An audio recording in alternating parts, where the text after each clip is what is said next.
멀고도 낯선 미지의 나라 러시아. 광활한 대지와 풍부한 자원을 가진 북구의 땅이 우리 앞에 다가오고 있습니다. 동해에서 출발해 유라시아 대륙 북부에 북극해를 가로지르는 새로운 길. 북극항로가 열리고 있는 것입니다. 북극의 바다는 우리에게 어떤 의미를 가지고 있을까요? 내륙 수운을 통해서 들어온 화물들이 다시 북극 항로로 나갈 수도 있는 거고. 대한민국 청년이 북극해의 바닷길을 따라 새로운 가능성을 찾아 떠납니다.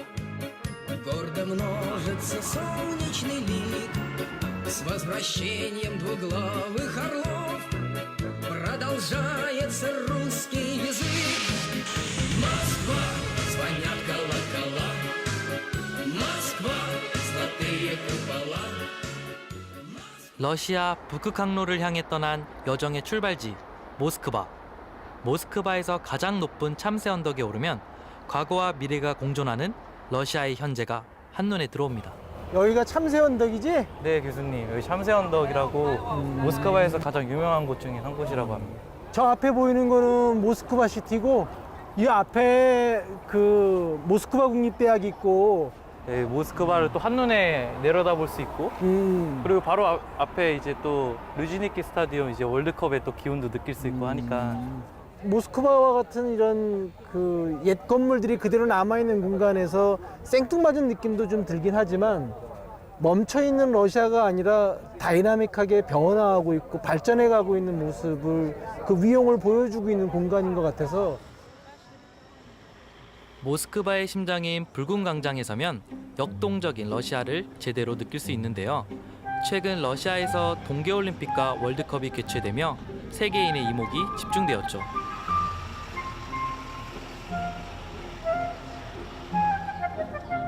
저와는 특별한 인연이 있는 곳이기도 한데요. 인근의 모스크바 국립대학교에 유학하며 러시아 통상 전문가의 꿈을 품었기 때문입니다.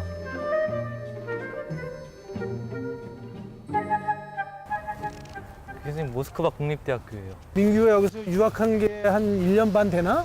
네, 거의 2년 지났습니다. 지금. 2년 지났어. 네. 한국의 모교 은사인 성원용 교수님과 함께 이곳을 찾으니 꿈만 같습니다. Вы сейчас работаете? Нет, к сожалению, пока без работы. Сейчас найдешь работу, да? Ну, надеюсь, что. 청년들이 직장을 구하기 어려운 것은 러시아도 마찬가지인데요. 2014년 서방 국가들이 무역 제재를 시작한 후 루블화 폭락과 유가 하락이라는 어려움을 겪으며 경제 상황이 좀처럼 풀리지 않았기 때문입니다. 근데 뭐 가끔 러시아 쪽하고 이게 경제협력 같은 게 잘 안 돼서 취업이 잘 안 풀리거나 그럴 때 좀 후회하거나 그러진 않았어? 저는 사실 후회를 많이 안 하는데 주변에서 너 후회할 거라고 얘기를 많이 해요. 그럼 너가 무슨 대답을 하니? 나중에 취직해서 보여줘야겠다. 그런 얘기를. 뭔가 보여주고 싶은 대한민국 젊은이가 이곳에서 밝은 미래를 발견할 수 있을까요? 현재 러시아는 다시 한번 세계 무대로 도약하기 위해 박차를 가하고 있습니다.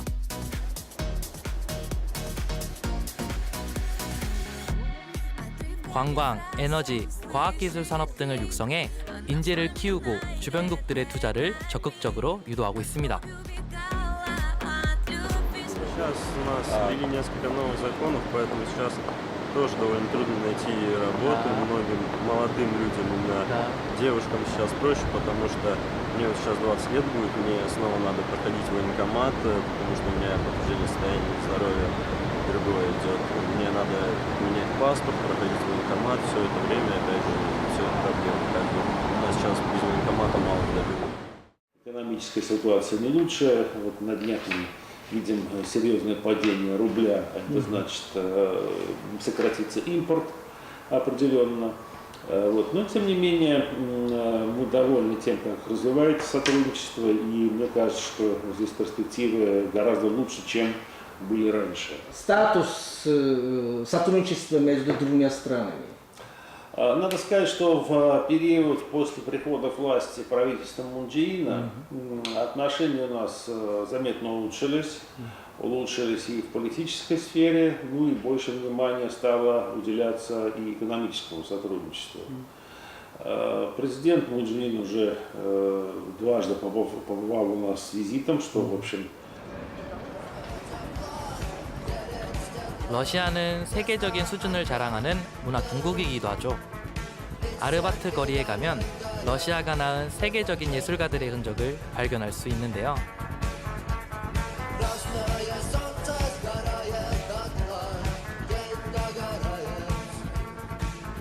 고려인 3세 록가수 빅토르체를 추모하는 벽에서 아직까지도 그를 향한 러시아인들의 사랑을 느낄 수 있었습니다. 자기의 재능을 발휘할 수 있는 공간이죠. 아무런 제한도 받지 않고 자기가 작곡하고 자기가 불러왔던 노래를 대중들 앞에서 부를 수 있는 곳이고, 화가는 자신이 그렸던 그림을 가지고 와서 직접 팔 수도 있는 곳이고, 자유의 공간이고 예술의 공간이에요. 러시아의 대중문화를 직접 느끼기 위해 현지인들에게 인기 있는 연극을 한 편 관람하기로 했는데요. 오래된 건물 마당에서 열리는 야외 공연입니다.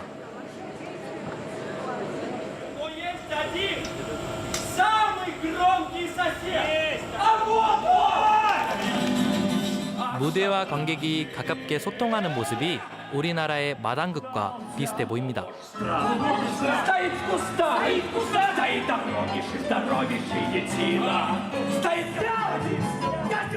서민들의 어려운 생활상을 풍자해 많은 인기를 얻고 있다니 먹고 사는 것에 대한 고달픔 또한 비슷한가 봅니다.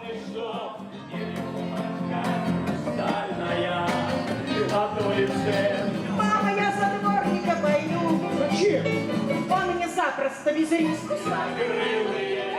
오랜 기간 체제 변화를 겪으며 억눌려왔던 러시아 국민들의 애환이 자유와 번영을 향한 열망으로 표출되고 있다는 인상을 받았는데요.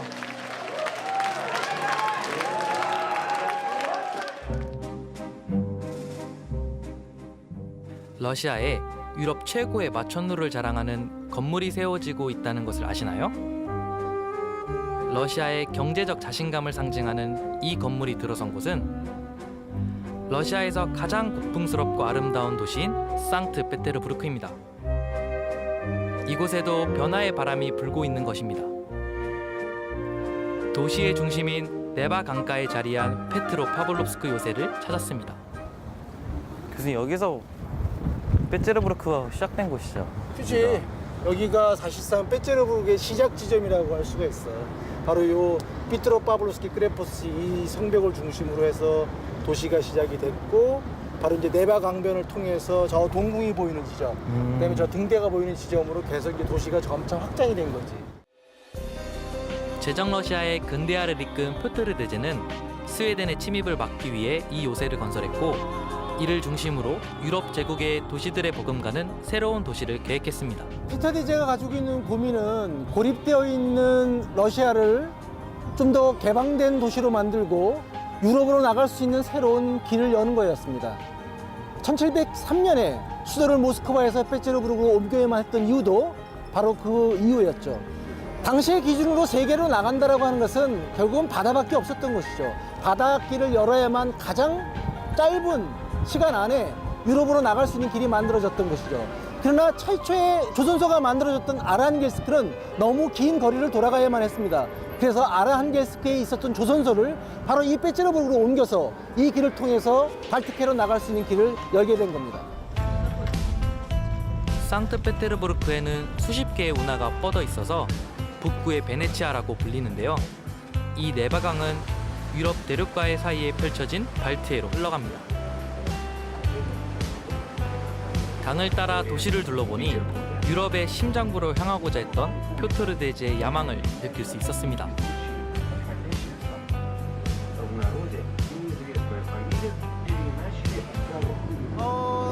이 삼면이 바다로 이루어져 있는 대한민국의 산업화 과정을 떠올려 보더라도 대한민국에서 부산항과 인천항이 얼마나 큰 역할을 했습니까? 마찬가지로 바다라고 하는 이 장소가 확장성을 가지고 있고 폐쇄된 공간이 아니라 개방된 공간으로 나갈 수 있기 때문에 저는 분명히 이 페테르부르크도 러시아의 산업 발전에 중요한 기여를 했고 또 전략적으로도 아주 중요한 역할을 했을 거라고 생각을 합니다. 유럽을 향한 관문이었던 상트페테르부르크는 엄청난 부를 쌓았고 도시 전체를 화려하게 치장했는데요. 이삭 성당의 순금돔에서도 확인할 수 있죠. 바닷길의 중요성을 알았던 표트르 대제의 선택 덕분에 풍요로움을 누릴 수 있었는데요. 그의 해안이 또다시 적중한 것일까요? 개방 이후 북극해 연안 개발이 시작되면서 다시 한번 세계의 주목을 받고 있습니다.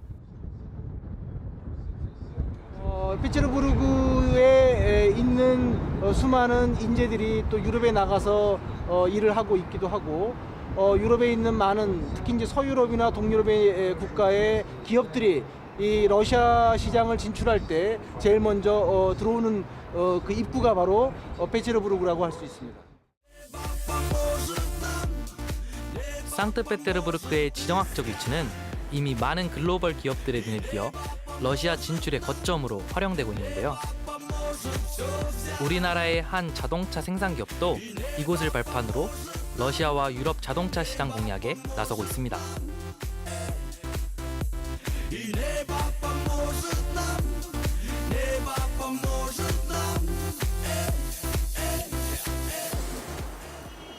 (2011년) 가동을 시작한 이 공장은 150만 대를 생산해 러시아 자동차 시장의 20% 이상을 점유하고 있습니다. 2천여 명의 현지 직원을 고용해 시의 최대 고용 창출 기업으로 선정되기도 했죠. Здравствуйте. Меня зовут Солонён. Здравствуйте. Меня зовут Прохоров Игорь, я начальник цеха сборки и работаю здесь с самого начала нашей компании, компании «Фердо». В целом, у меня замечательное впечатление о нашей компании. Это очень нужное производство здесь, в России, особенно в Санкт-Петербурге. Ну и мое глубокое убеждение, что это один из основных работодателей здесь, в этом регионе.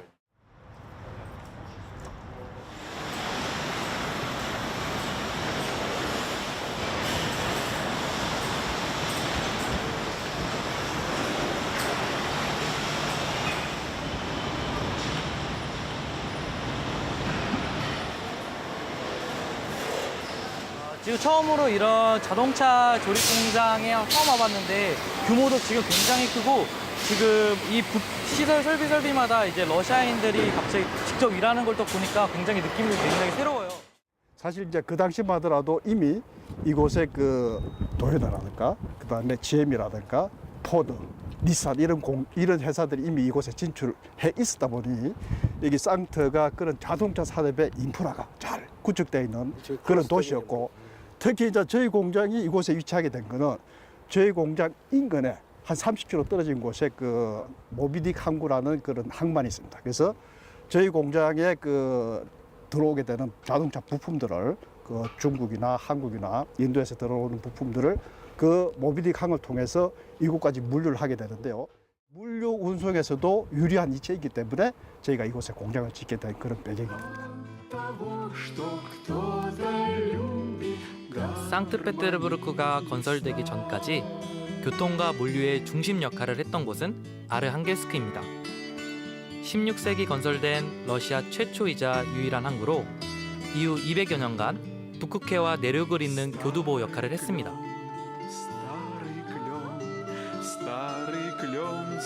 하지만 1년의 절반 이상 바다가 얼어붙는다는 약점이 있었고 주 무역항의 역할이 상트페테르부르크로 이전된 후 쇠락의 길을 걸었습니다. 조형물이 하나 있네.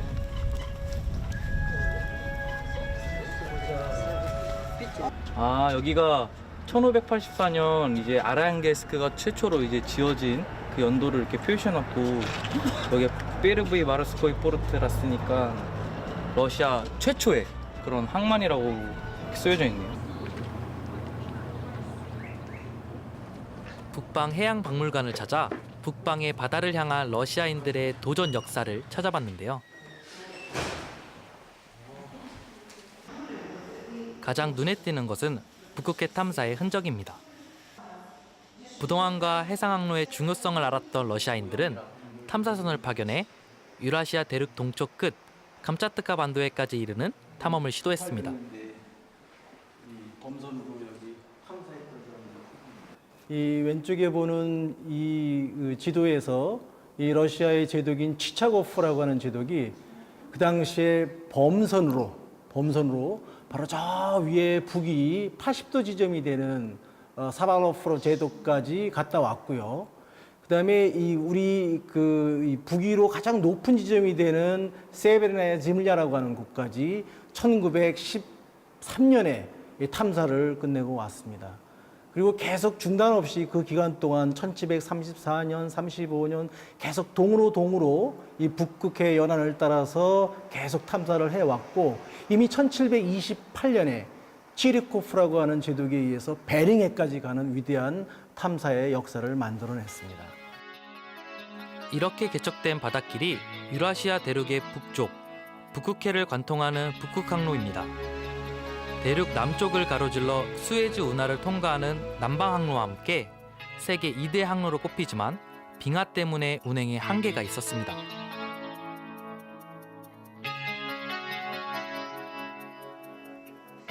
하지만 빙하가 녹으면서 대형 선박이 지날 수 있는 날이 늘어나고 있는데요. 옛 러시아인의 성견지명이 지구온난화라는 불행을 만나 다시 조명받는 아이러니한 상황입니다.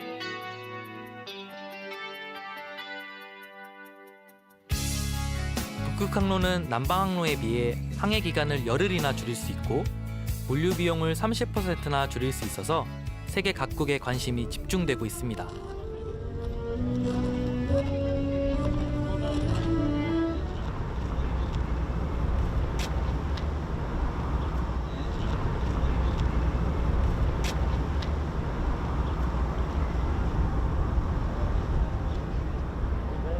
북극항로를 운행하는 데 가장 중요한 것은 얼어붙은 빙하를 깨고 달릴 쇄빙선입니다. 하지만 쇄빙선과 조성 기술이 부족한 것이 러시아의 현실입니다.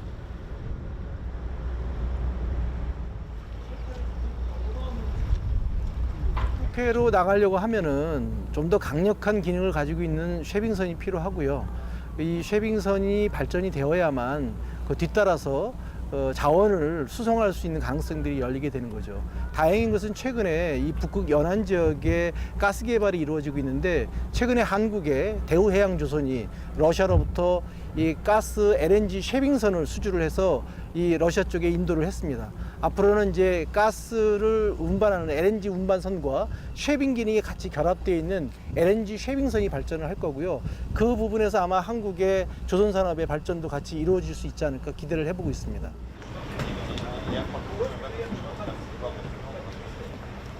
항로는 가졌지만 조성 기술을 가지지 못한 러시아와 조성 기술은 뛰어나지만 자원이 부족한 대한민국이 만나면 어떨까요?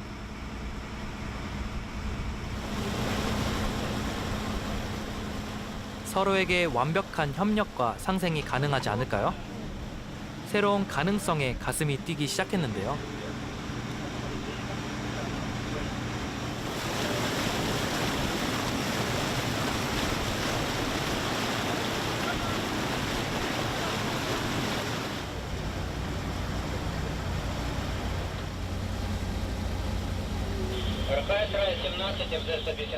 북극항로가 가져온 변화는 이뿐만이 아닙니다.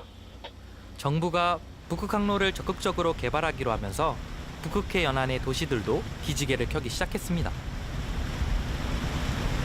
세베르나야다비나라고 하는 이 강을 통해서 아란게스트 산업이 아주 빠르게 성장을 했었다라고 하는 것을 느낄 수가 있고요. 예전에 여기 이 원목 수출을 통해서 벌어들이는 외화 소득이 러시아 전체 외화 소득의 20%나 차지했던 곳입니다. 그리고 이 펄프 제지 산업이 이 러시아 연방 전체에서 차지하는 비중이 38%나 되는 곳이거든요.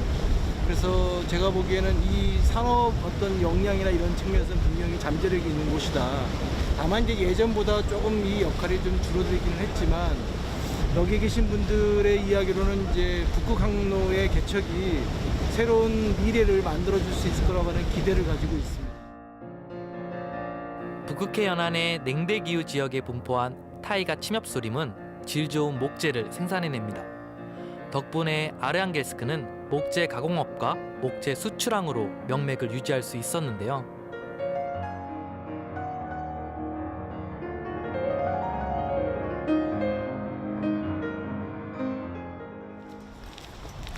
목재를 내륙으로 수송하는 데 가장 효율적이고 안정적인 운송수단은 철도입니다.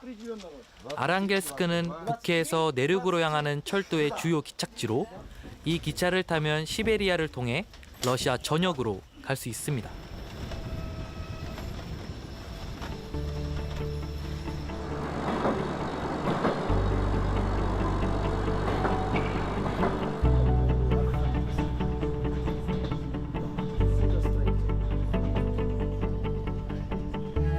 러시아에서 기차 여행을 시작할 때는 시간과 마음의 여유는 필수로 준비해야 하는데요.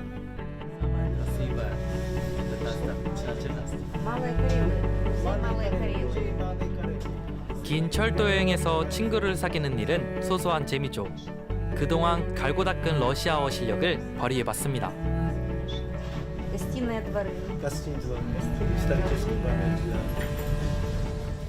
여기는 이제 조금 이제 북극지방 쪽에 있는 작은 도시니까 아르한겔스크가 주변에 이제 베체르부르크나 모스크바로 가는 대도시들이 연결이 돼 있기 때문에 그쪽으로 대도시로 가는 이제 철도로 많이 이용하죠. 앞으로 이 노선은 북극권 철도 연결 사업의 중요한 거점이 될 것입니다. 2020년 완성을 위해 박차를 가하고 있는 벨코무르 프로젝트의 일환입니다. 이 아르한겔스크에서 최근 가장 주목을 받는 프로젝트 중에 하나는 벨코무르 프로젝트입니다.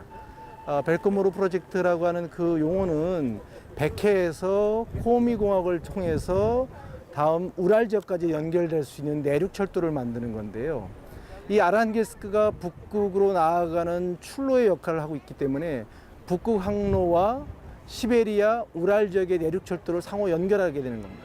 그렇다고 한다면 러시아에 있는 내륙 수운과 또 철도와 북극 항로를 연결시키는 그야말로 복합 운송의 활성화를 가져올 수 있는 신기원을 이루는 큰 사업이 되는 거죠.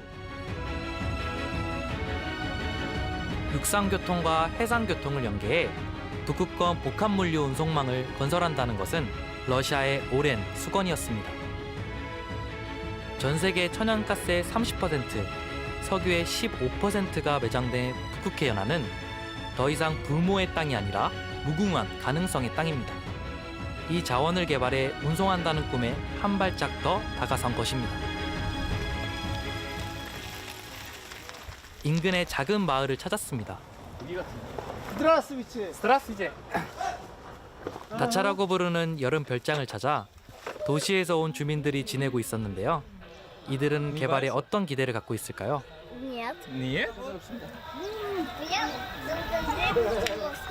Сейчас государство России хотят развивать это северный район, да, Путин сейчас хотят, но И скорее в Европу. да. Как вы думаете,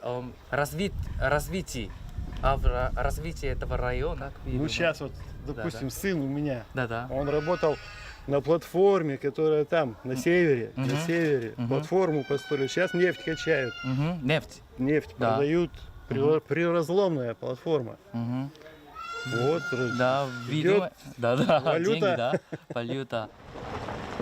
이 아이들의 밝은 미래에 저도 응원을 보냅니다.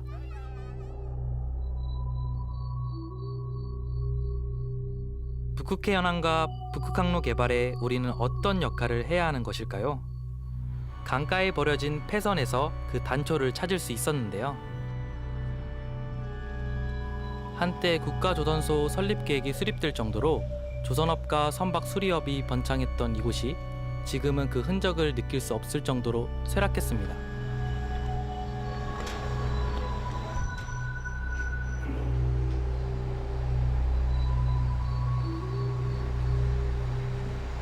소비에트 시기만 하더라도 이 지역은 선박 수리업으로 굉장히 화랑을 겪었던 도시인데요. 체제 전환기에 좀 더 침체됐던 모습을 보이고 있습니다. 한국이 조선 강국이기 때문에 우리가 가지고 있는 이 상업 선박의 조선 기술을 이 러시아와 전략적으로 협력을 한다면 아마 러시아가 지금 원하고 있는 조선 산업의 어떤 전략적 방향과 합치되고 있기 때문에 러시아와 한국이 호혜적인 협력을 할 수 있지 않을까 이런 생각을 해봅니다. 협력 가능성은 러시아 곳곳에서 발견할 수 있었는데요. 저도 나름대로 시장 조사를 위해 한국 제품을 판매하는 한 매장에 찾아갔습니다. 뭐가 특이한가 싶지만 이곳에서 판매하는 의상들은 모두 메이드 인 코리아 제품입니다. 머나먼 북구의 도시에서도 한국의 의류와 패션이 인기를 끌고 있는 것입니다. 네, 이제 여기가 위쪽이잖아요. 북극 쪽인데도 불구하고 이제 한국 옷들이 이제 조금 가볍고 이제 조금 여기 겨울 사람들은 옷을 조금 이제 얇은 거를 이제 여러 겹 겹쳐 있는 그런 러시아 사람들의 그런 습관을 볼 수가 있는데 한국 옷들이 기본적으로 가볍고 질이 좋으니까 이제 여름이든 겨울이든 좀 입기 편하다고 그래요. Спасибо большое. Что вы купили? Здравствуйте, меня Я зовут Джон. купила крутое платье, вам надо показать? Я купила крутое платье, я поеду в нем отдыхать на моря, океаны. Я одену вот такое платье, и сюда одену крутое колье, и буду вот так вот гулять. 선박을 만들고 자동차를 파는 것 외에도 소비자의 기호를 만족시킬 수 있다면 무한한 가능성이 있다는 것을 깨달을 수 있었습니다.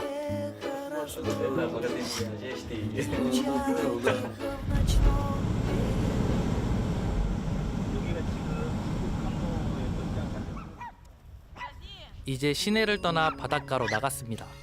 이곳은 백회로, 더 멀리 나가면 북극회로 연결되는데요. 9월이면 겨울로 접어드는 이곳을 찾은 사람들은 짧은 여름이 아쉬워 발길을 쉬이 돌리지 못하는 듯 하네요. 북해의 아름다운 풍경이 제 가슴을 뛰게 합니다. 교수님, 하늘이랑 땅이랑 이어져 있는 것 같아요. 이 백해 석양이 그렇게 아름답다 그러는데 오늘 우리가 드디어 보네. 늦도록 해가 지지 않는 북구의 여름밤을 오래도록 즐겼는데요. 러시아를 향해 품었던 애정과 꿈을 되새기기에 충분한 시간이었습니다.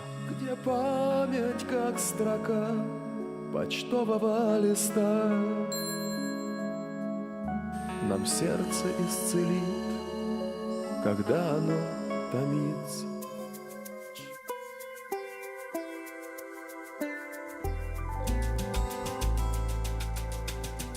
북극 항로의 개발로 러시아 최북단 항구 도시 무르만스크도 활기를 되찾고 있습니다.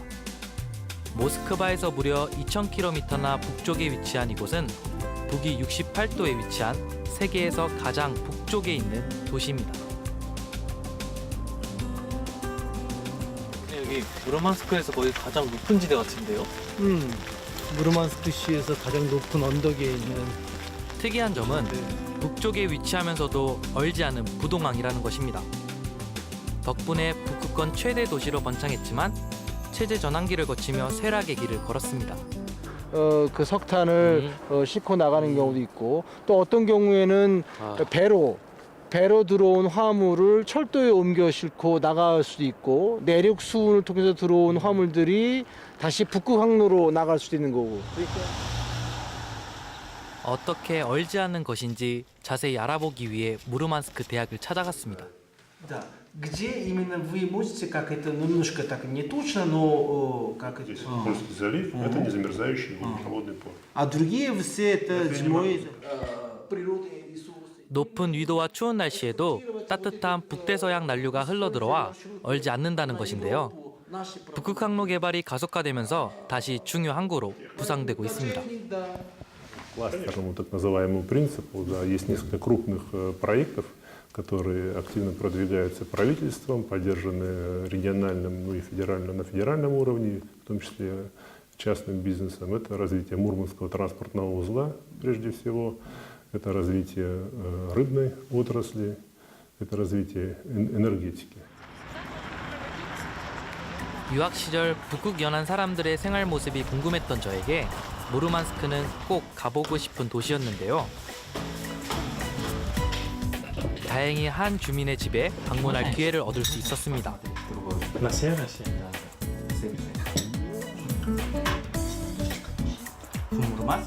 게다가 집 주인은 아주 특별한 여행 상품을 다루는 여행사를 운영하고 있었는데요.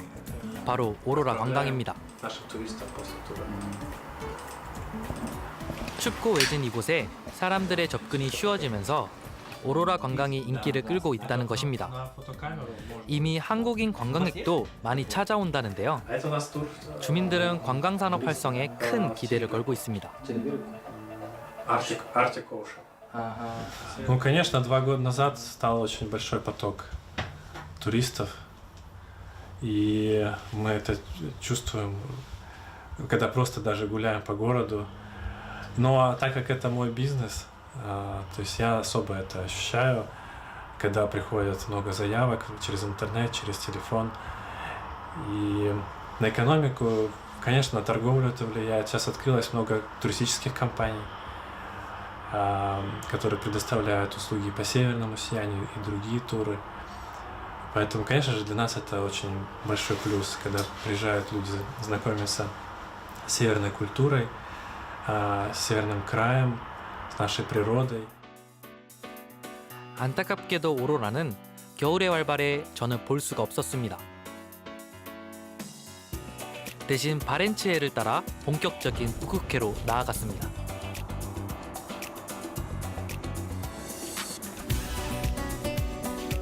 북극해 연안의 차가운 땅이지만 1년에 3-4달 짧은 여름에는 푸른 자연을 맛볼 수 있습니다.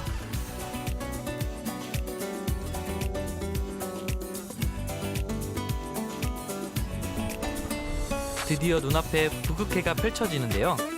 북극항로를 따라가면 동해까지 나아갈 수 있다는 생각을 하니 가슴이 벅차올랐습니다.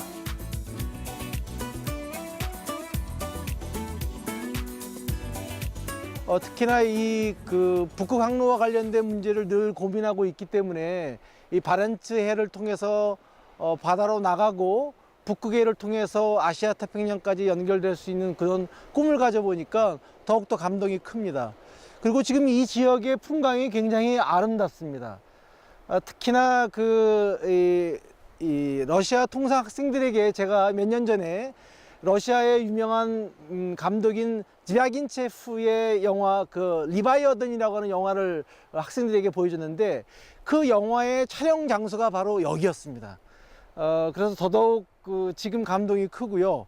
아마 요 아래 그 해변을 따라서 쭉 내려가면 조그만 그 어촌 마을이 나오는데 그 어촌 마을의 어떤 풍경 속에서 몇 년 전에 학생들에게 보여줬던 영화의 어떤 몇 장면들을 좀 떠올릴 수 있을 것 같습니다. 영화의 배경이 되었던 마을로 향했는데요.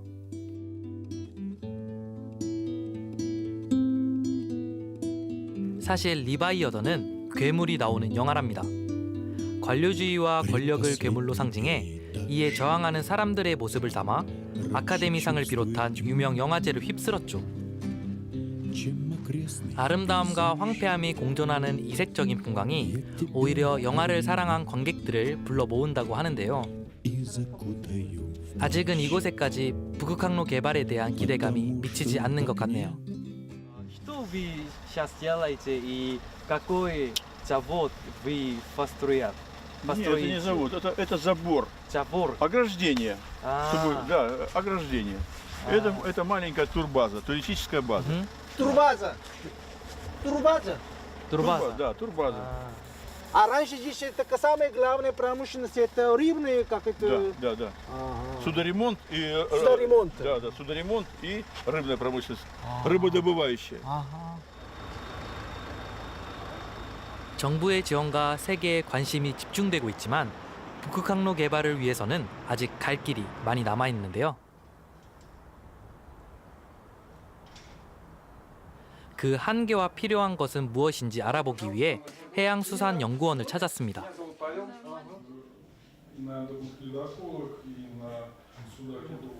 Начиная от геологии и океанологии, то есть условий, когда время брать пробу воды и уже определять, какой именно загрязнение.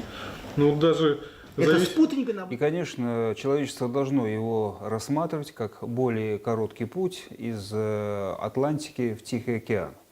Но, к сожалению, на данный момент те условия ледовые, которые существуют, не дают нам надеяться на быстрое решение этого вопроса. Ну, почему? Во-первых, требуется переоснастка всего мирового флота на те условия, которые все-таки будут существовать на Северном пути. И без ледоколов, и без судов ледокольного класса массовые перевозки просто невозможны. Ну и в том плане, что все-таки та открытая вода, на которую надеются, она все-таки, в общем, не так длительно существует в течение года. То есть 3-4 месяца, когда можно ходить без ледокола или с ограниченным плаванием с ледоколом. Все остальное, это 6-7 месяцев, это весь Севморпуть до сих пор покрыт ледяным панцирем. И без ледокольного флота, и без судов усиленного ледового класса это сделать нереально. Проявленка к нашему региону, к нашему институту. 러시아 정부가 북극 항로 개발을 위해 북극해 연안 개척과 조선업 육성에만 몰두하고 있는 것은 아닙니다. 건설이 한창인 이곳은 모스크바 인근의 스콜코보 과학기술혁신단지입니다.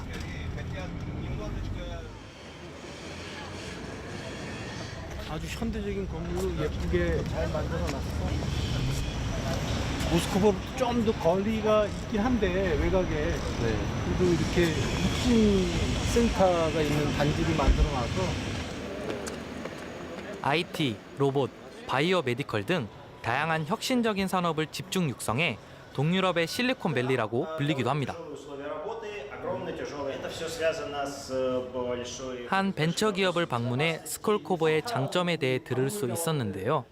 이 회사는 무인 자동차 시스템을 트럭에 적용하는 기술을 개발하고 있습니다. Да, это очень хорошее место. Хорошо, что в нашей стране организовалось такое место, как Сколково, где можно поделиться опытом, перенять опыт у других компаний. И, безусловно, удобно, когда много идейных людей, которые занимаются инновациями, разработками чего-то нового, находятся в одном месте, могут общаться. Да, это делает нашу работу проще и гораздо успешнее. 이들이 받고 있는 지원과 투자를 보면 개발과 성장을 향한 러시아 정부의 의지를 알 수 있습니다. 용인시의 한러 기술단지라고 만들어지는데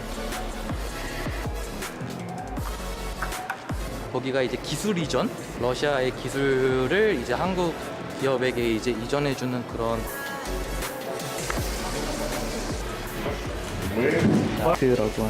열 몇 개의 그런 젊은 이제 기업들이 어떻게 보면은 한국에 빨리 이렇게 기술 이전도 하고 같이 협력하는 그런 분위기가 만들어졌으면 좋겠습니다. 최근 대한민국 정부도 신북방 정책을 발표하고 러시아에 대한 진출과 지원 계획을 세워가고 있습니다. 결코 놓칠 수 없는 기회에 보고 러시아 시장을 어떻게 공략해야 할지 고민도 깊습니다. 사실 뭐 북극 항로보다도 이제 뭐 남북한이 철도가 연결되고 그 철도가 유럽까지 갈 수 있으면은 이 철도를 통한 물류 이게 더 빨리 올 거라고 생각을 하거든요. 물론 북극 항로는 상업적으로 개발을 하려면 아직도 시간이 많이 걸리지 않습니까? 그거는 이제 기후라든가 이런 자연적인 조건에 많이 달려 있기 때문에 지금 사실 북극 항로가 상업적으로 운영을 할 수가 없지 않습니까? 그 뭐 1년에 운영할 수 있는 기간이 한 3개월 정도밖에 안 되고 그것도 그나마 쇄빙선으로 얼음을 깨면서 나가야 되거든요. 그래서 이게 물론 이제 지구 온난화로 뭐 빙하가 녹는 속도가 빨라지고 있다고 하지만 이게 얼마나 더 시간이 걸릴지 항로가 그래서 그런 뭐 어려운 점이 많기 때문에 뭐 북극 항로의 개발도 중요하겠지만 이거보다는 우리가 철도를 통한 물류 그때는 2014년 전까지만 해도 1달러가 30루블 정도 했었습니다. 지금은 67루블까지 가고 했거든요. 그렇기 때문에 그때 비교하면 지금은 어떻게 보면 그 가격이 반 이상 싸진 거죠. 그래서 지금은 중소기업들이 많이 이제 다시 들어오고 있습니다. 그래서 그런 고비용적일 때는 중소기업이 굉장히 여기서 생존하기가 어려웠었죠. 그런데 다시 상황이 좋아지고 있기 때문에 이제는 우리 중소기업들이 진출을 해야 될 때고. 이미 대기업은 물론 중소기업들도 러시아 진출에 성과를 내고 있습니다. 최근 괄목할 만한 성과를 거둔 우리나라의 한 중견 기업을 찾았는데요. 가스보일러를 제조하는 업체입니다. 이 러시아의 국민 브랜드 1위를 했다라고 하는 거 있지, 나로드네 마르카. 뿐만 아니라 러시아에 진출한 보일러 제조사 중 최초로 100만 대 판매를 돌파했다는데 어떤 비결을 가지고 있는 것일까요? 건설 중인 공장에 보일러를 설치하는 현장을 방문할 수 있었습니다.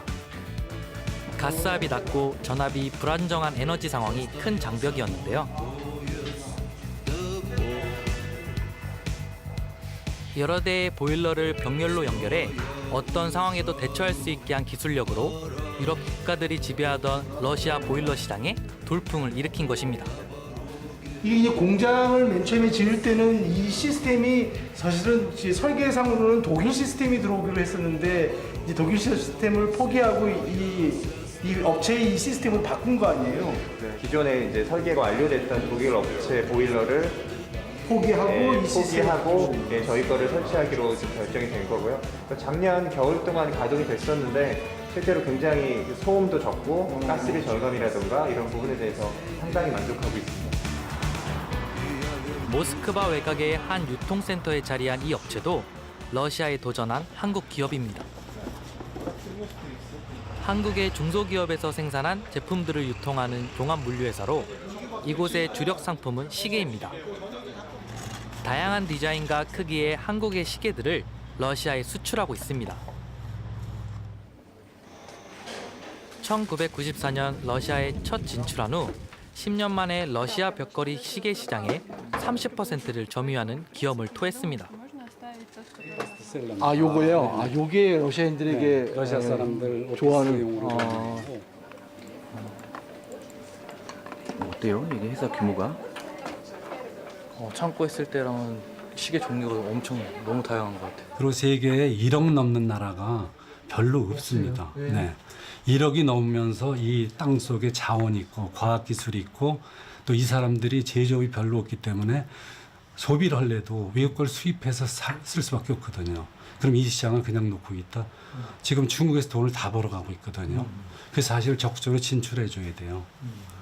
근데 아까 말씀드린 미래를 위해서 뭐냐면 회사도 투자해야 되고 개인도 투자해야 돼요. 경우에는 저희가 박스처럼 납품을 하는 한국 상품에 대한 인기를 발판 삼아 생활용품으로 확장하고 있습니다.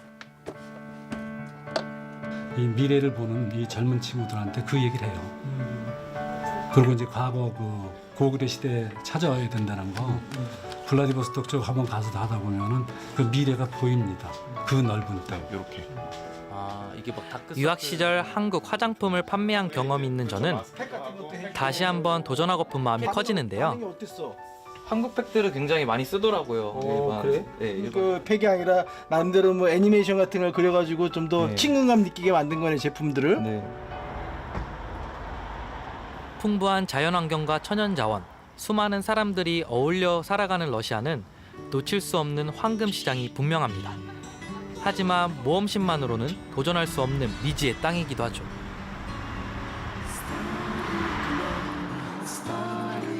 앞으로 러시아에서 무엇을 할 수 있을지, 무엇을 준비하고 공부해야 할지 복잡한 마음을 가지고 향한 마지막 목적지는 러시아에서 가장 유명한 레스토랑인 우피로스마니입니다. 얼마 전 문재인 대통령이 방문해 화제가 된 이 식당은 러시아를 방문한 세계 각국의 유명 인사들이 빠지지 않고 들르는 곳인데요.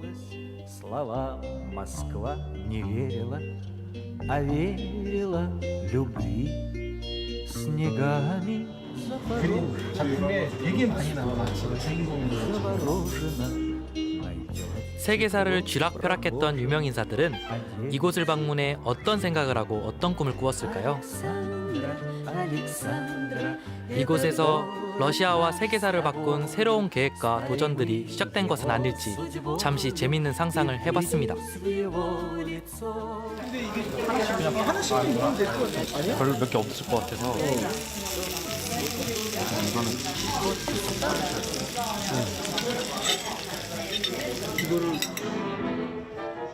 그러던 중에 귀에 익숙한 음악이 들렸습니다.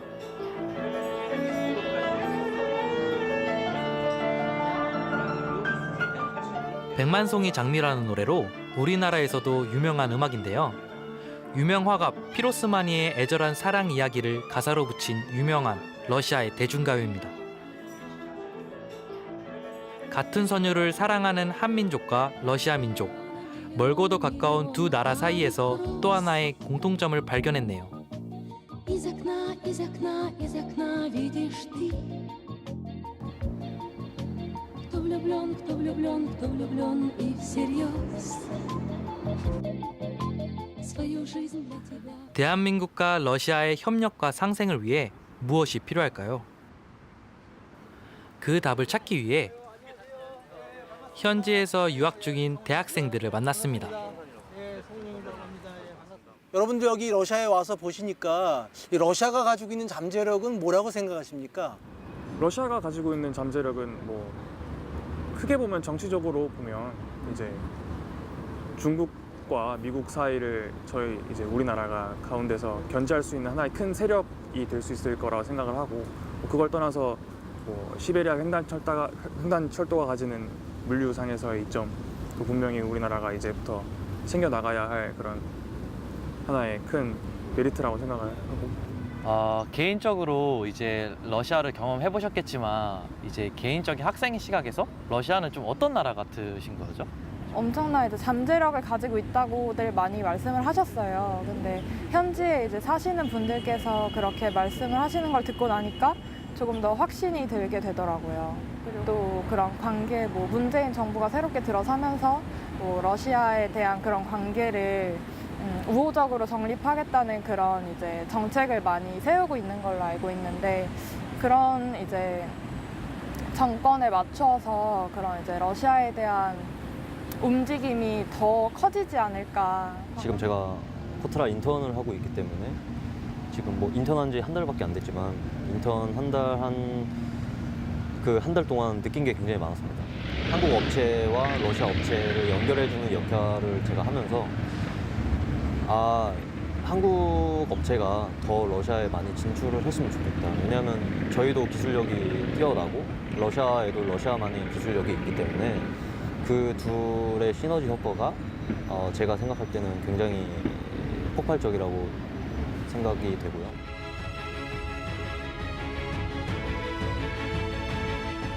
멀고도 낯설게 느껴졌던 러시아가 우리에게 다가오고 있습니다.